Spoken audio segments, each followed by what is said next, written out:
got Austin Hare. So Austin has gone from professional wakeboarder, which you can actually see some on YouTube. I've watched a few, to real estate investor to American Ninja Warrior. He is host of the Helping Healthcare Scale podcast, a show that focuses on helping healthcare organizations grow by interviewing successful entrepreneurs and diving into actionable strategies.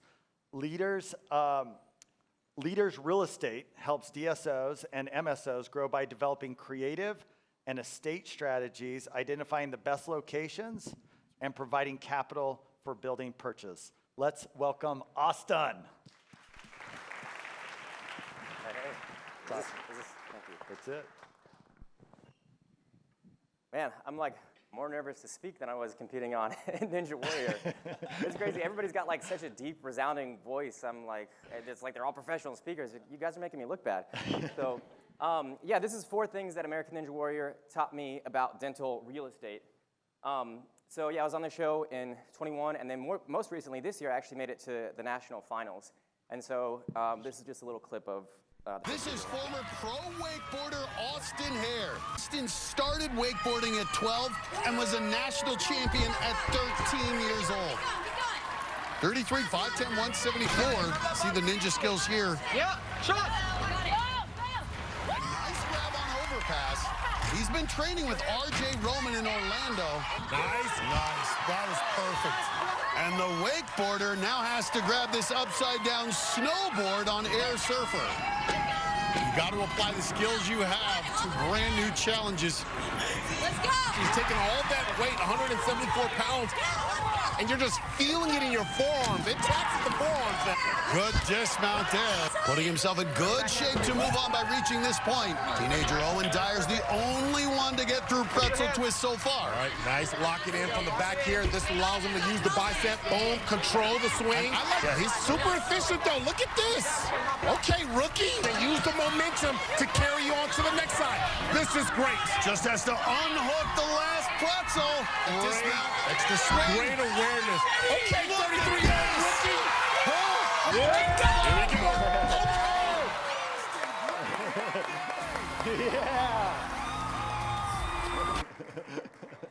Yeah, so that was my first year like they were talking about. It was an amazing feeling to go out and hit the buzzer, and it's taught me a lot. So number 1, know where you are on the totem pole. So when it comes to ninja, I started doing this when I was 33. Now I'm 36, but I was competing against guys half my weight, half my age, and so what does that mean? It means it takes me longer to recover. I gotta spend more time training, and that's just the reality of it, I'm not going to be the best in the world, and that's totally okay. What I find is when I compare myself, like the guy who won last year was 17, right? I'm 36. And so when I'm comparing myself to them, then I get stressed out or I feel bad. I don't feel like I'm doing a good job. But when I compare myself to where I was, and I just think about the progress that I've made, then I start to feel a lot better. And ironically, that pushes me to work harder and to do better. And so what does that mean for real estate? Know where you are in the totem pole, right? Landlords, developers, they want the tenants with the best credit in the whole world. So the Starbucks, the Chipotle, and everybody's favorite, the Heartland Dental. And so, we got to be patient, right, as we look for good locations, because as your credit goes up, your risk of default goes down. And so landlords and developers, they don't want to be stuck holding the bag. And so we just have to be more creative. And guess what? Unfortunately, it might take a little bit longer to find that location. We might have to spend a little bit more money sometimes to build out that new location. And that's just the reality. And so at that same time, though, dental is becoming more valuable. Like we saw during COVID that hardly anybody defaulted. And so it's actually moving up in desirability for the landlords. It used to be hard to get a space next to a restaurant because they wanted the cool, sexy places. And so it's just knowing where you are, right? We're not at the top of the totem pole, but you're by no means at the bottom. And so when you know where you are, then you can create effective strategies. And that's what this next part is about. So number 2 is creating effective strategies. Now, I have a tendency to focus on, I used to think about the whole course, right? It's like, I got to clear the course, or I want to win, and I'm thinking about everything all together at once, and then I get stressed out. And that does not work very well. So what do I have to do? I have to focus on each obstacle one at a time. Because when you break it down into individual obstacles, it's actually very attainable. Because then I'm asking myself, all right, can I do this obstacle? Yeah, I can. Can I do that next obstacle? Yeah, I can. And so when I realize it's just a bunch of individual obstacles all together, then it helps me perform a lot better. And so you also have to balance being fast and effective, right? Because you want to go as fast as you can, but if you fall, you're out. So it's trying to do things very, very efficiently. There's a strategy that's called linking, where essentially you when you let go of the bar, you reposition your body in the air, you catch it with your arms outstretched like this, your hips are behind you, so it creates forward momentum. Now, if you miss it, you're gonna belly flop, right? And then you're out, and that's not good for anybody. But if you make it, you can eliminate the back swings and save a bunch of time and go really fast. And so it's balancing those two things. The other part is learning shortcuts. Every single obstacle has a way that it can be done more efficiently or a way that you haven't thought about yet. So in the pretzel obstacle, the very last one, when they demonstrated it, the guys went from forward to sideways, and you had to spend time changing your momentum. I talked to a guy, we developed a strategy where I could just stay forward the whole time, and that saved a ton of time. So that just comes with experience. You gotta be doing this a long time, and then you learn the strategies that save you time. So here's an example of linking.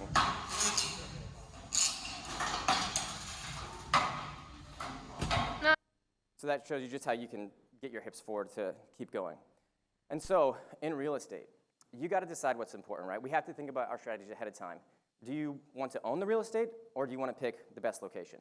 Because we talk to some groups, they only wanna grow if they can own the real estate. And so if your goal is to maximize your net worth over the next 10 years, that's gonna work against you, right? And maybe you're okay with that compromise, but you gotta know what that compromise is. And so the other part is picking the best location for your practice. Like sometimes people will only choose the locations that they can buy. And maybe it's not the best location, maybe the place down the street is, but that's only available for lease. And really the real estate should be there to supplement your growth, not to sabotage it. The other thing is just learning your target demographics. It's especially true with de novos. So that's just gonna be, where are my ideal patients already going? Where is the competition? How can I outposition the competition? What are the demographics? Like we use a lot of grocery anchor store data to figure out, like how can we're not trying to reinvent the wheel here, we're just trying to go where everybody's already going. And then how do you leverage your lease is the third part. So, you might be looking at a 10-year lease, which is very common, because you get the most concessions. Now it's funny, people are reluctant to sign 10-year leases. It actually protects the tenant more than it protects the landlord, right? And you can get the most concessions out of that. But are you gonna outgrow this practice? Are you gonna relocate in a couple years? Then obviously it's not worth it to take any of those concessions. You might just have to sign a 5-year lease, but it's knowing your strategy ahead of time. Okay, now we got endurance and flexibility. Here's an image showing like me hanging onto like a little ledge. Now, ironically, having like muscle mass and your pecs and legs, all that kind of works against you because you actually want to be as light and as efficient as possible because it's all about your fingertip strength. One of the things that I do when I get to the gym is I make myself run courses. That ring obstacle that you guys saw a second ago, that was fun, right? It's fun to get in there and try new obstacles and mess around. But when you actually put a course together, now you're training, and that's not as fun.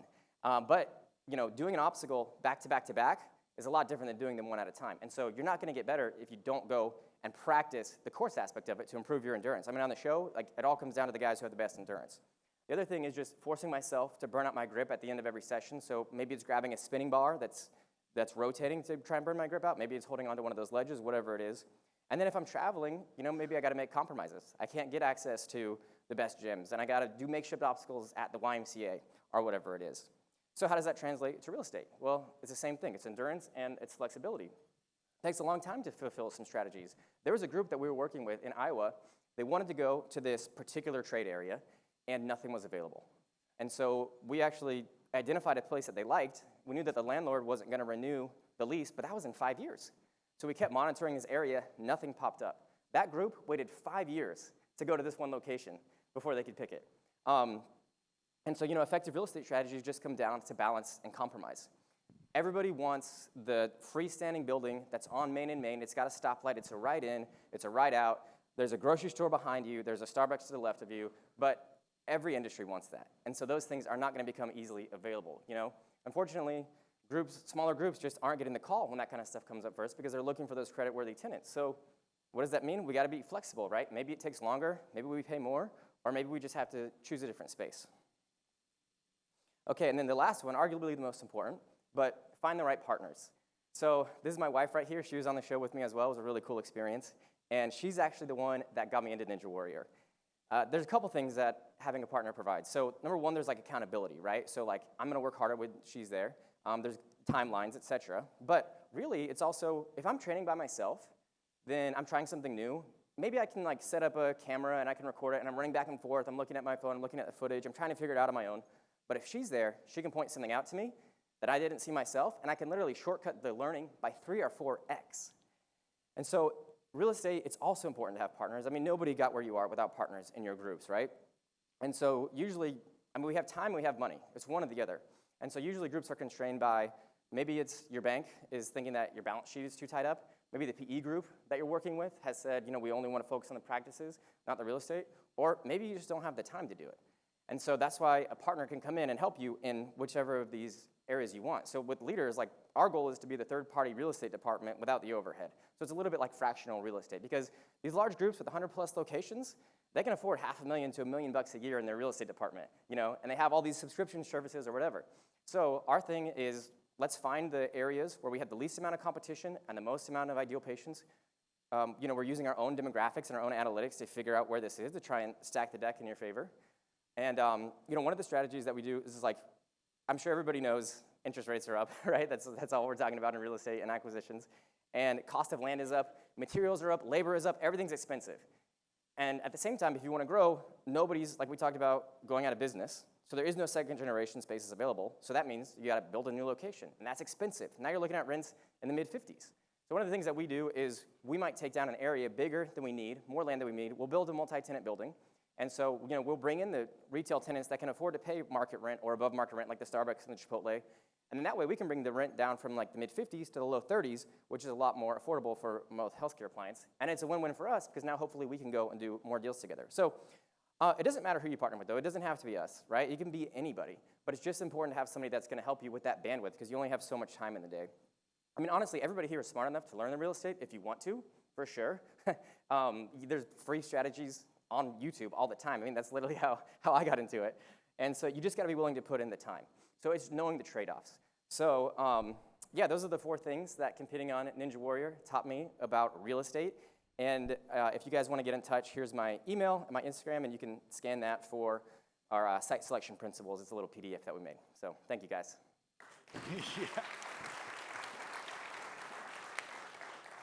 He'll be doing a pull-up competition right after this. It's a low entry fee, and I'm sure all of you can crush him, right? So, yeah. By the way, how many pull-ups do you have to be able to do something like that?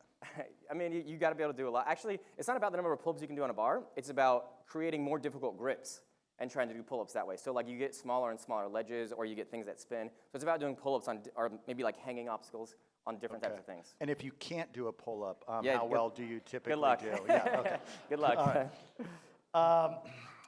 Okay, a couple of my takeaways. Sometimes as you get older, it takes longer to recover, and that's okay. Thank you for that. That was awesome. Comparing myself to where I am is a better measurement than comparing myself to others. That's awesome. Thank you. And some things just may take longer. I also loved just a good self-awareness as we lead a team. I've been trying to do this triathlon thing, and you're right, stacking things together is a different intensity than doing one. And I thought, holy smokes, how many times do I tell my team, like, we're just doing this, we're just doing this, I'm not stacking together, though, the reality of how many things that, now I'm going to start thinking about, like, my projects as American Ninja Warrior course. And like that's just this, but all of them together is way more complex. So thank you, that was awesome. All right, what questions around his presentation and content do you guys have, or other thoughts?